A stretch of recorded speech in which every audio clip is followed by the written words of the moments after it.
Good evening, everybody, and welcome to Chelmsford Tonight. This is the show where we highlight the people and places that make Chelmsford and the surrounding areas a great place to live and work. I'm Karen Woodrow, owner of Visiting Angels Senior Home Care right here in Chelmsford, and I'll be your host. Our first story tonight is a pretty powerful one. With me is John Moses. Thank you for joining me, John, to tell the story. Hi, Karen. How are you? I'm good. So John has a pretty powerful story to tell. John is a Chelmsford resident, a husband, a father of two, and a school committee member. But our story tonight is not about the school committee and not about the day-to-day that happens here in our town. It's really about John's experience as an EVAC fellow. So he's going to tell us what an EVAC fellow is, but let me set this up for you. John is a 23-year Army retiree, and he served in our Army, in the military, and did 3 tours, 2 in Kuwait and 1 in Afghanistan. And I think that John left a little bit of his heart in Afghanistan, because when the U.S. Armed Forces began their withdrawal, which ended on August 31st, the armed troops had evacuated 120,000 U.S. citizens and friends to the U.S. who had worked and given their heart and soul to that country. As we all saw in the news, it was a little bit of a messy evacuation, and John here in Chelmsford felt the pull. He felt the pull of that country calling to him, and he did what he could to help. So John, why don't you tell us what it means to be an EVAC fellow and how this came about? Yeah, and before I actually start speaking about Afghanistan, I did want to take a moment to say I hope people will pray for the people of Ukraine. So the same people that have been working on the EVAC fellow and helping Afghans and continue to help and advocate for Afghans are now starting to put their back and kind of their work into getting humanitarian aid into Ukraine. So that same level of effort that they got for that, they're going to get, the Ukrainians are going to get. And I hope people of this town in Massachusetts, there are 22,000 Ukrainian residents in Massachusetts, and I just hope that their families are safe. So, but in regards to the EVAC fellow, first, I will say that I know that the withdrawal was on the 31st, but EVAC efforts continue. We're continuing to advocate for Afghans that are trapped. But essentially, the long and short of it was on August 15th, my interpreter, a really great man named Masood, who lives in the United States, called me and said, hey, and I had no idea. It was Sunday, some weird time in the morning, and it was the country's collapsing and my brother's there. And this is one of my best friends. Somebody I had traveled all over Afghanistan with, and I trusted with my life, and he had pulled me out of some pretty bad situations. So I felt pretty obligated anyway, and just a larger kind of scale, I think all of us, and more importantly, this is just my story, the other people that were part of EVAC Fellows also had people they cared about, Liesl Bogan and Alicia Guffey, and all of these dozens and dozens and thousands of other people that came together to just rescue people that they cared about. And we did it in small groups and big groups, and people just coalesced together to help save them. And that's how it all started. All right, but you did this right from the comfort of your living room in Chelmsford, but there is an 8.5-hour time difference. I know that between here and Kabul. Yeah. So at 3 o'clock in the morning, you were given a phone number of a woman, and we have a copy of that text. It's from a woman in Afghanistan. You can see it's 3 o'clock in the morning here.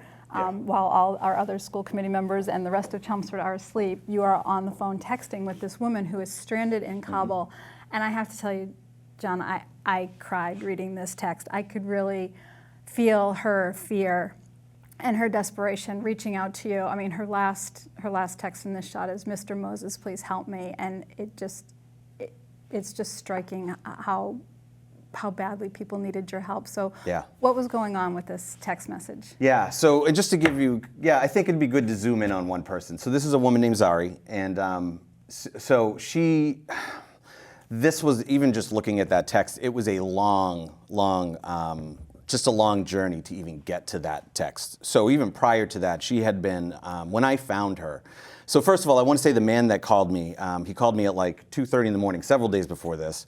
His name was Ajmal, and he was an interpreter for the United States, and he worked with special forces. He was in the most dangerous places in Afghanistan and worked so hard to become a citizen of the United States, and he did all the things right.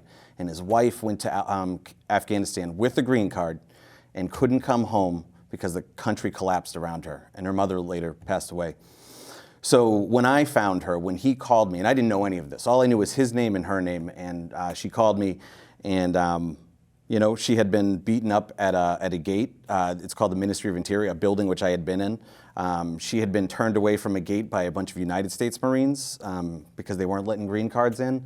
She almost died at Abbey Gate. That bus was after all of that. So we finally had, we had pulled together something called a snatch mission. So we were working with somebody that was sending out taxis to pick people up and try to get them in the airport. And we had this whole bus mission. And needless to say, the bus mission, I think I had gotten a nap. I had taken a nap, which is why I'm so confused in the text. And I woke up and I was like, but you're on the bus. And it had taken so much work and so much effort by me and all of the people behind us to arrange all this. And without Liesl and Alicia and all of these other people, there's no way she gets out, right? So I like to say, it's kind of my story, but I don't really own the story. It's much bigger than any one person.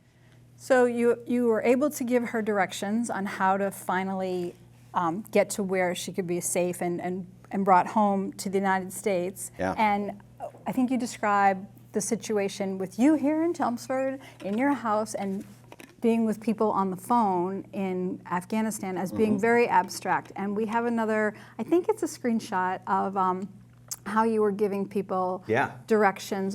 So here is a map. I think it's the airport. And what's so powerful about this is the shaded Taliban and the message: you need to be here on that green Look dot. at how close it is to the Taliban, right? Yeah. So so this is great. So I was working in my kitchen, and people were working in their kitchens and their basements and wherever they could find places to work. And again, all hours of the night. And I will tell you, just straight up, I called my company and was like, I'm taking an emergency leave. And they were like, well, and I was like, it's that or I quit. Like, I don't know what to tell you. There are people that if you have a certain set of skills or something that can help in a crisis like that, you have a moral obligation to participate. And there was no way any of us were going to walk away from that. So in that particular case, that was the family, I believe, and again, it's very hazy, but we had 4 interpreters we were trying to get out. And you're communicating from thousands of miles away, and you're like, please don't go down this road. And there's some other ones that show me helping people move around checkpoints. And these are interpreters that help the U.S. military. 4 families hiding in a hillside house in Kabul, just hoping for a chance to get out, that had put themselves out.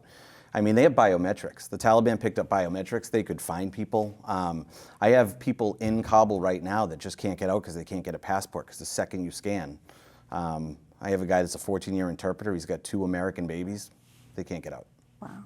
So, wow. But that is how we communicated and how we did it. And we did this live. It was all real time. It was really intense, actually. And think about, even though they're interpreters, there's still a language barrier, there's a distance barrier, there's a time barrier. Right. And at the end of it all, you're like, go to that crack in the wall. I mean, I know on my phone I have trouble following Waze. So to be so nervous and to get that kind of message. And that's an empty field. You got to think there's thousands of people. There's a sea of people, right? So that's one of the things we worked on. That was part of my job. Yeah, we actually have a photo of a lot of those people with the U.S. troops at a gate nearby. Yep. So this was one of the families. If you want to talk about some inhumane conditions, there they are, right? So we're talking about an airport wall. I had been to that airport several dozen times when I was in Afghanistan. That was kind of the main way in and out, other than helicopter. And I think no sanitation for days, out in the heat, water. People won't get out of line. There's a picture we'll show later of a family that tried to sit at that wall. They made it 16 hours and they had to go back. But that family eventually got out. That was one of the ones. Wow.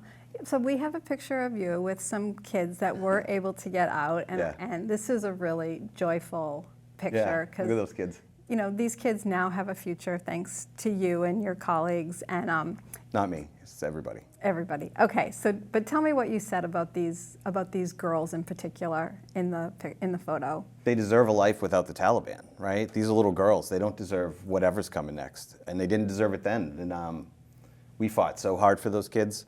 And it's funny. They were, one of the things that I really struggled with, and I think all of us struggled with, is, we had a deep love for the Afghan people, but a lot of these people we helped. I had never met this family. I don't know them. I didn't know them prior to August, whatever I met them.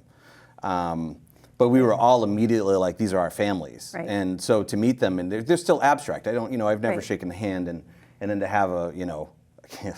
I mean, like a kid running I around. mean, and I think that these 3 kids are going to grow up and be Yeah. very successful because, just having been touched by someone like you in their lives, setting up that kind of role model and really helping them. So we do have photos of 2 families that you were able to help. We Yep. have the Jawad family, and you can see them here in Afghanistan, and then they're home now in the Yeah. United States. Yeah, and I got to say, so the picture on the left, and I don't know if it shows that way at TV at home, but yeah, so that was them when they were waiting by the wall. And there was 4 families like that. And all 4 of those families are now in the United States. This is just one. So Jawad is his first name. Sorry about that. I apologize. Okay. But yeah, so Jawad is getting some absolutely fantastic help from a church out in all of those families. We're kind of adopted by a church, so they have refugee services. And anybody that is interested in this, I do ask to talk to your congresspeople about the Afghan Adjustment Act, because a lot of these people are in refugee status, and there's too much time between how long it takes to expire, between when they can get all the pay. It's a lot, but the Afghan Adjustment Act will help with that. And I think we do have to thank Lori Trahan's office for Absolutely. helping you with this program. They are most definitely EVAC fellows in the most serious sense. Sarah, so all of us had felt such a moral injury. I mean, it's really hard to explain people coming together to a single point so fast, trying to do something. And it's very lonely at first, right? This is before you find anybody. And I remember Sarah and Lori and their whole office probably heard, like, I just cried. Babbling, crazy veteran, crying into the phone, begging for help. And I felt so alone, and they immediately were like, we're going to help. Right. And it was like having a lifeline. And this is before I met the rest of the people that I ended up going through this with. But there was a point there, it was real dark. It was really dark. And so yeah, all that helped. That office processed the paperwork and helped us push through probably, 87's our official count, but we think it's more than 100. There's a lot of ambiguity. Well, I'm really glad that they heard you. Yeah. And I think we've got a picture of the Safi family, who is now in Virginia and looking pretty happy to be there. But I know that there are also some families that you sort of lost during this program. This was another powerful photo that you have given us, is the Taliban cars traveling through the Afghan neighborhoods looking for Afghan people to do whatever the Taliban does.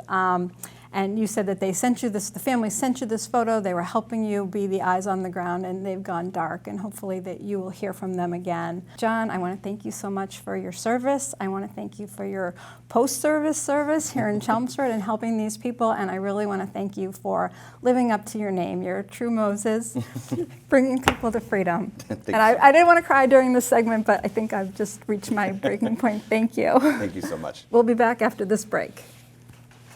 Now we must wear our masks and social distance in grocery stores. But I cannot find my favorite toilet paper anymore because of COVID-19. Yeah, everyone is quarantining, is where I'll be.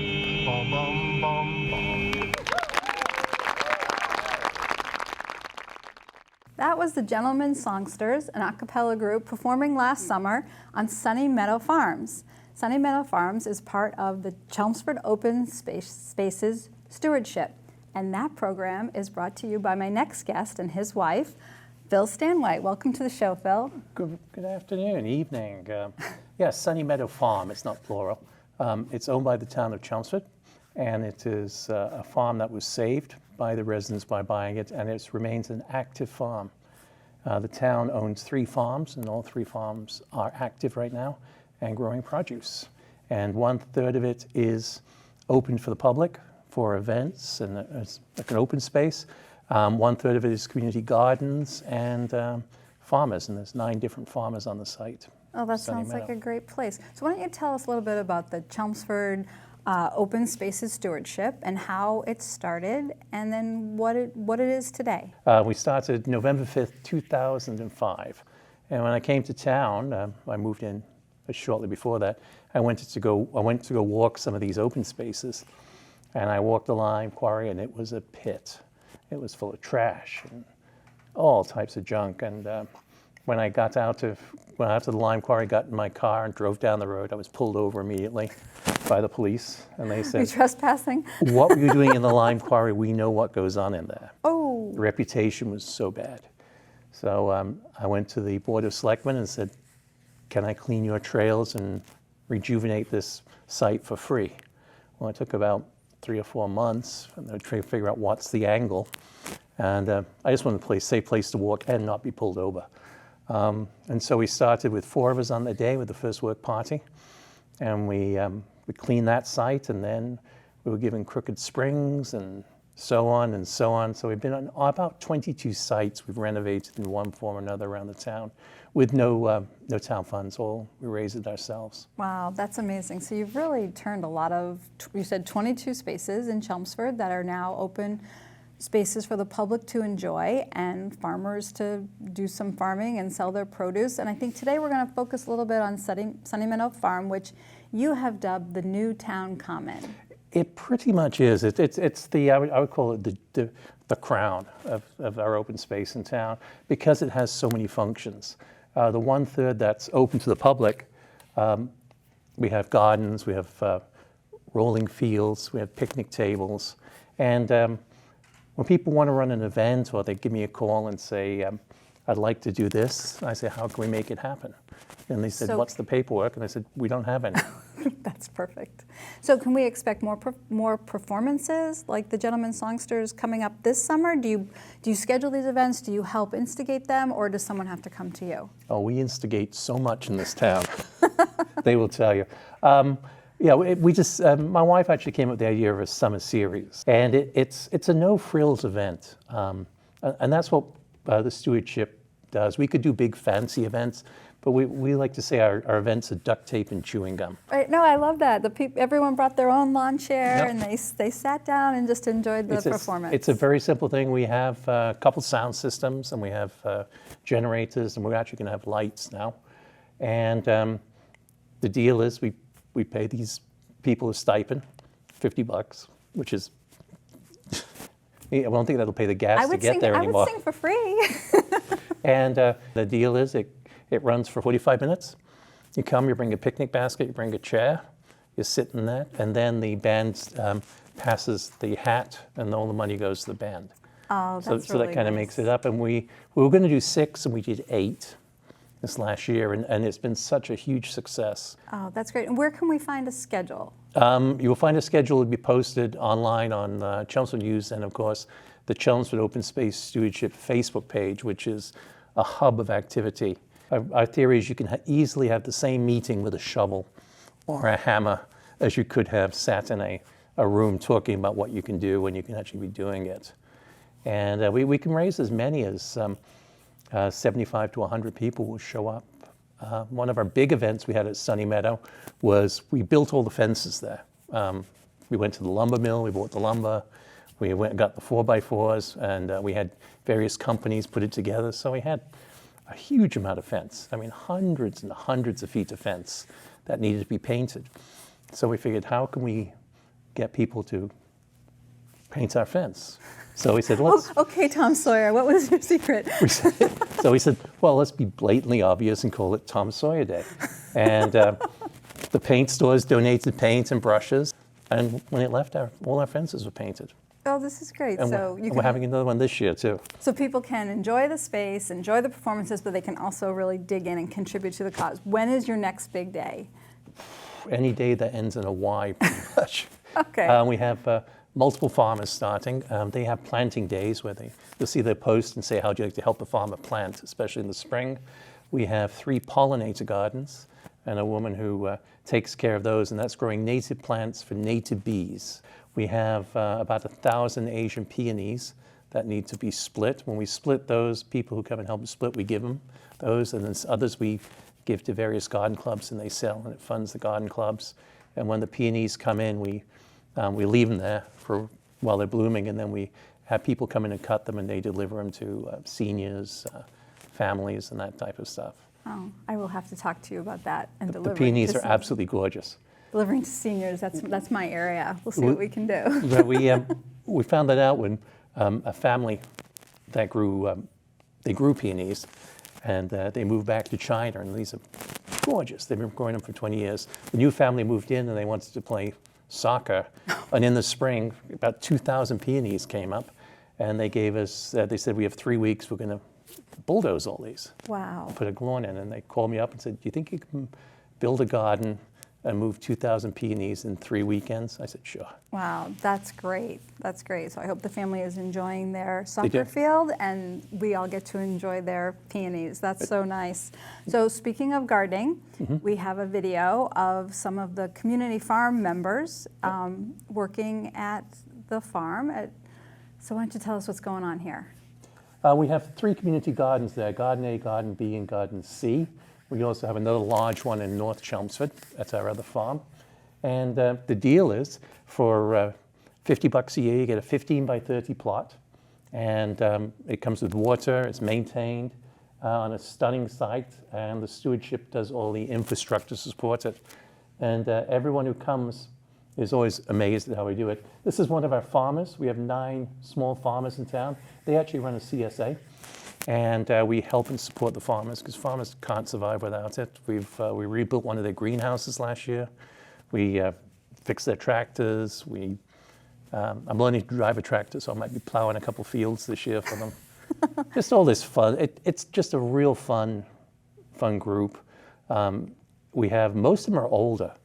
Our top guy, who is the first guy on the roof and the last guy off, he's 84. Right. So Chelmsford Open Spaces is keeping everybody young and keeping everybody involved, and it really sounds like a real tribute to the town to make these spaces available. If you would like to plan an event, please reach out to Phil and he will help you with it. One group that came to you last year wanted to have a Hanukkah celebration in your open space, and even though Hanukkah falls during the darkest time of year, we have some photos of that event to show that the farm really brought some light to this festival of lights. Well, we had a couple of hundred LED lights we got as a donation that we use at our Scarecrow Festival. And so we repurposed those for the Hanukkah event and put them out. And it worked very well. In fact, they, at the end of the event, they said they congratulated everyone and said, this is our first Hanukkah event here. And I'm thinking, oh boy. Well, the first, right? Well, we'll look forward to the next one. And it really was a lot of fun. And even if you're not Jewish, it was a great way to learn about it. And some great food. Sure. It's very nice to share in everybody's holiday and share in the Chelmsford Open Spaces. Thank you for joining me tonight, Phil. And we'll be right back after this break.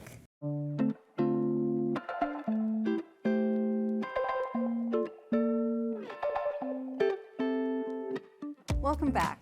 Our next guest is Nico Trujillo, and he is a custodian for the Harrington Elementary School right here in Chelmsford. So we've asked Nico to bring some of the tools of the trade of his job as a custodian to the show tonight to show us a little bit about what he does. So welcome to the show, Nico. Thank you for joining me. Thanks for having me, Karen. So as you can see, I know you were expecting a bucket and a mop and some chairs and all the things that the custodians do for our children behind the scenes to make their schools clean and safe and a fun place to be. But Nico brought his guitar because he's not just the custodian, he is the singing custodian. So Nico, why don't you tell us a little bit about how you got started as the singing custodian in the Chelmsford Public Schools? Yeah, well, one day I was talking to one of the teachers, and I was talking about how to make things funnier. And I told him that I know how to play guitar. And he talked to the music teacher, and we were organizing something for Christmas. And we finally were practicing, and we sang a song for Christmas. It was with the whole school. So from that point on, every time that there was a chance, I organized something with the music teacher or with the teacher, and we shared with the students, you know, to make things different for them. And you certainly do that. And we are very fortunate to have a video of you playing for a classroom of second graders. Yes. And while I love your singing and I love the guitar playing, really my favorite part of this video is those children just jumping for joy and dancing along with your music. Pete, can we see that video? Every one of us has all we need. All we need. Sky go blue and see a green in the yellow submarine. Hey, all live in the yellow submarine. That's what I like to see. Yellow submarine. Teachers and the students happy. We all live in the yellow submarine. Yellow submarine. Yellow submarine.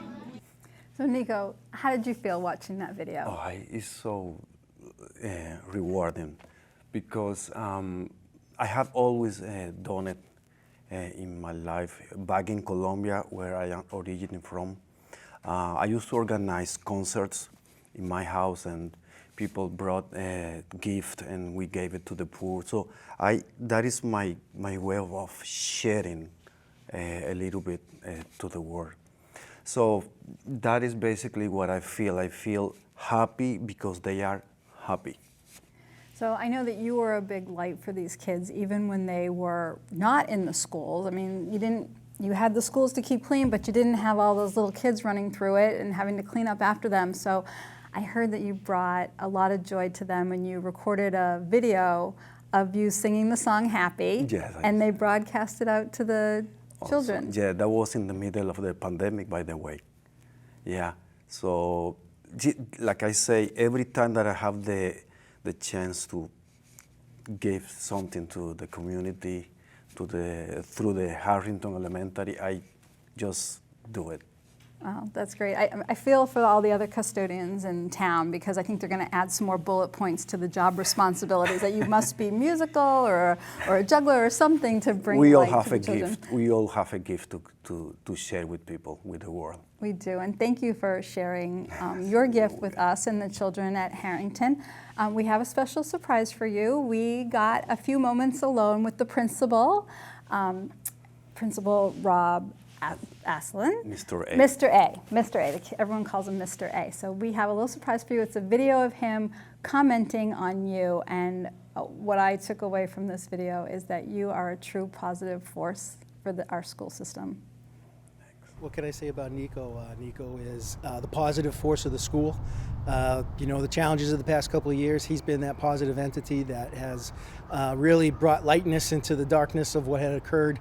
He was always somebody we could count on, I could count on, multifaceted, extremely talented individual. He's our translator, he's our musician, sings to the staff, sings to the students, they love it. He's my go-to with whatever I need, and he's always willing to go above and beyond for every member of this community. That's a very nice tribute to you, Wow, Nico. thank you. I appreciate that. Thanks. Mr. A. I call him Hulk. Thanks for being with us. So that's our show for tonight. And I want to thank my camera crew, Karen and Dee and Bob, who's running the floor, and of course, Pete up in the control room. If you have a story or idea, send it off to us. We'd love to highlight someone that you know. So as we head into the credits, I would like Nico to send us off with a song. I hope the Chelmsford Harrington School kids are listening, because we're getting a special performance tonight.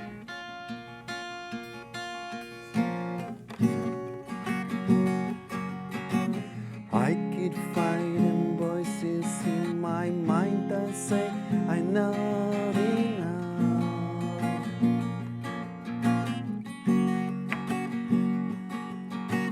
Everything I like that tells me I will never